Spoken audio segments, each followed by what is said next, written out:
I'm TV people! Right then, we're back in the house. This is the last video of this one.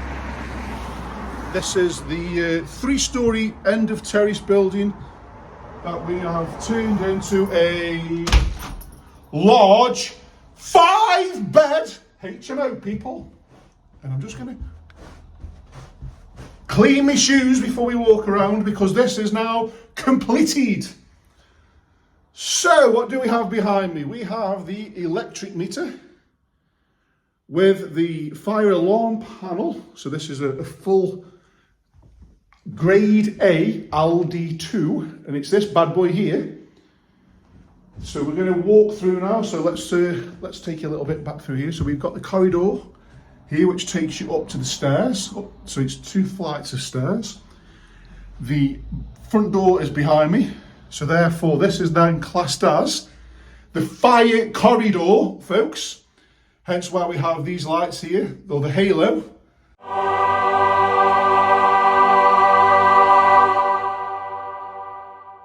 They are, as you can see there, did you see that light come on? They are on a PIR sensor, which means that they turn on and off with movement, so therefore there's no switches, so it saves electricity for the owner. So shitting! We like that one. And also they act as emergency lighting. So in the event of a fire, or in the event of a fire, when the electric gets turned off, these will then illuminate on a battery backup, which means it will highlight the route down the stairs and out of the front door. Hence why it's called the emergency corridor, or the fire corridor.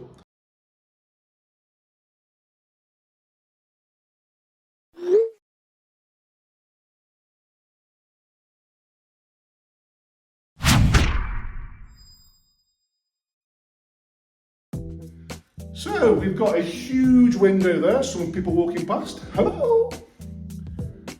So this is going to be the living room. So we stand in the corner so you can judge it. It's a really large room. We've got the fire detection there above me. We've got the radiator. So this is the one, if anybody of you have been following the YouTube channel, this is the House of Horrors, as in all the things that we've found that I've taken the out of and called it DIY hacks on a budget. As an example, we found laminate flooring down and they've used newspaper as underlay. What? There is these huge damp issues along here, because if you look outside this road, outside this window here, the council, bless their souls, have built these big bricked up flower beds, which are almost against the wall, so it's causing lots of water ingress. So because of all the camber of the street as well, which is out there, which means the street there is higher, so that when the water runs, it runs down and runs into the house. So a long story short, this side of the house, all the way down there, has got lots of penetrating damp. Oh, we like a bit of penetration. Penetrating damp. So we've done tanking, as you've seen. We've done a full damp course, and now we've got lovely clean and warm walls because we've done a thermal envelope as well. But getting back to what I was saying, we have done a full channel, and all this here was, I got shed felt on the walls to try and stop the damp. And what had happened is the shed felt then got condensation on it, which meant it ran down, and then it affected all the floor. So we've had to replace all the ends of the joists because they were all rotten from bad workmanship or people not knowing what they're doing. And in a short what's the word I'm looking for? Basically, cowboys didn't know what they were doing, caused a load of issues, and we had to come in here and sort it out. So we've also created these openings that are behind me that I've just walked out. So from there is the living room, the communal space. Tickle, folks. The tickling stickers with me. My humble assistant. And as we pad through there, we put some patio doors. That was previously a window to let lots of light, and also create a fire exit from the hot zone, which is obviously the kitchen. And then as I walk around here, we've got a kitchen there, we've got a double bowl sink, so this will then qualify for a 6-person HMO, even though it's 5 bedrooms, or even more maybe. And in the communal spaces, just above me, Big Brother is here. So all the communal spaces in this one, the landlord has opted for CCTV.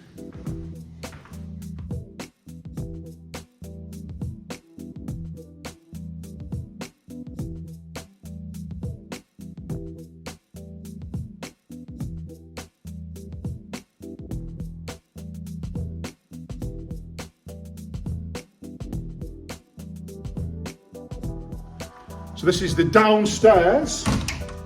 Humongous room! Look at that, it's almost a flat. This could quite easily, I see, have it become self-contained. It's probably, I think I worked it out, I think this room alone is 20 square meters. We've built a desk there. And so obviously the beds and stuff, the furnishings have got to go in there, which we aren't doing. We've just done the build. And then we've even done literally a bathroom size ensuite, as in it's a full bathroom size. Because as you stand here, as if I pan around and take 3 steps this way, look at the size of the bad boy, folks. This is superb. And I reckon we'll get really, really, really good rents for this because it's a huge, huge room and something that we're finding at the moment in this climate. Is big rooms go first, especially when they've got en-suites. Unfortunately for this one, every single room has got an ensuite.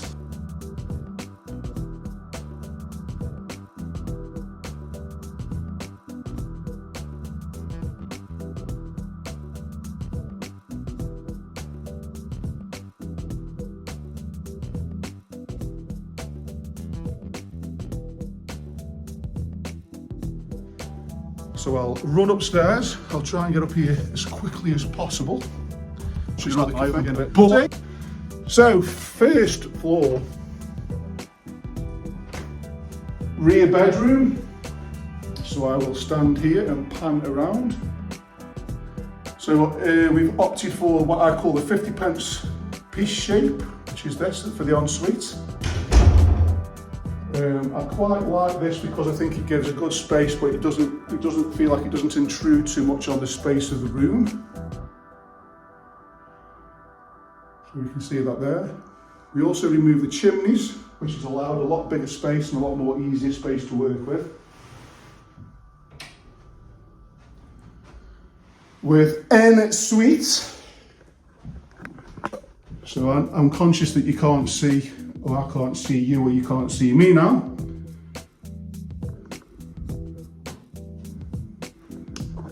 The power of the selfie stick, folks.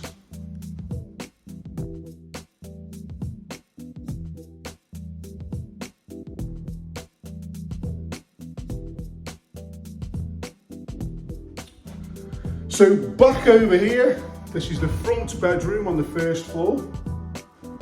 So what we've actually done here is we've made the ensuite in like an oblong shape because we've utilised the space over the top of the stairs. So we brought that into here. So the idea of this is then we can put a bed there. Again, because we've removed the chimney, we've created that space. So we can put the bed there. So if I'm now on the bed, we've got all that space there. We've got a desk that can go there, wardrobe, drawers. We've got loads and loads of space in this room because, as you can see, it's really, really big. And like I say, it's a good or clever thing that I think the clients chose to do is rather than trying to squeeze out 6 bedrooms, they've gone for 5 bedrooms, and all 5 bedrooms are large. So again, if you look at this, it's a very oblong shape, however, it does work. It's got everything that you need, and by utilising that space at the top of the stairs means that we've only actually come from there to there. We've probably only used about 1.5 square metres of the actual room space. So this room again is still really, really big.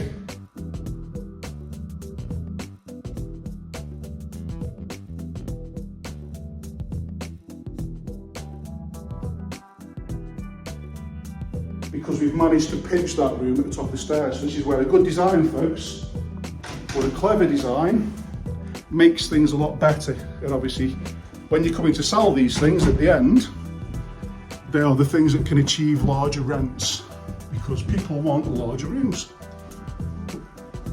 Right then, top floor. You'll have to forgive me because I am somewhat tall for these rooms. Yeah, let's walk around there. So,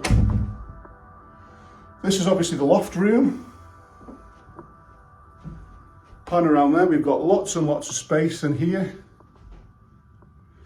And then we've got the ensuite there. So well, a good little tip for you, if you are trying to put a shower in a loft room, it's always a better idea to have the shower on the taller side of the room, because obviously you've got to stand in a shower tray, so the chances are you're going to stand up a little bit, and you've also got to have an extractor fan. So by utilising the shower there, as you can see, means we've taken advantage of the height of the roof in the middle. So the toilet will then be down there.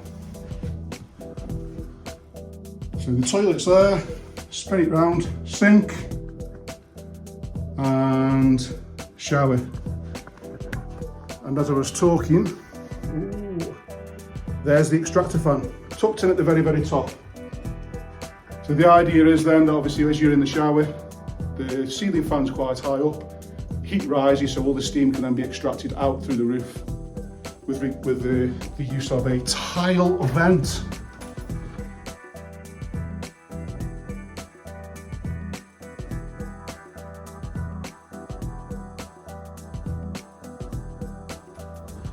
So we're getting there, folks. Last bedroom. So if any of you are wondering why I'm crouching down so much, is because this was already, this is a bit of a tip for you folks, or a little bit of a grey area, shall we say. So if you already have an existing loft conversion, like we have here, so we haven't done this loft conversion, we've upgraded it thermally, there's a clause or a bit of a grey area in terms of building control, whereby because this was existing and it had existing fire doors, the building control officer has allowed us to keep the existing doors, which means they are shorter than normal doors because they're sitting underneath the purlin. Now this purlin here is a big piece of wood that's carrying the weight of the roof behind me. So if we weren't to use that same existing opening, we'd have to bring it further in, which meant this room would probably be too small in terms of HMO regs. So by utilising that, using the existing, but we've made improvements to it, as in we've upgraded all the EPC values, so we've got all insulation in the roof, all insulation on the walls. The building inspector is quite happy, so a little bit of give and take. They've got something better, the property's been upgraded, but we've still got the space of that. The only downside to it is, if you're vertically challenged, you may not struggle. If you're not vertically challenged, like moi, you will, because I would quite easily smash my head constantly in there. But then I wouldn't take a room on where I was going to smash my head. Never mind, folks, little bit of a tip there. Might work for some, doesn't work for others. It depends on your morals and what you like. But however, this has turned out really, really good. The finish is nice and smart. Nice, clean, sharp lines. We've even put a skylight in there just to finish it off.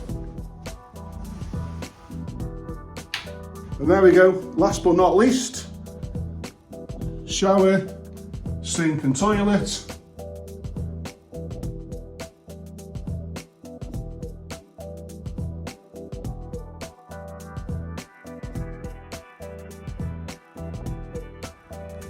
Beautiful, folks, we're all done.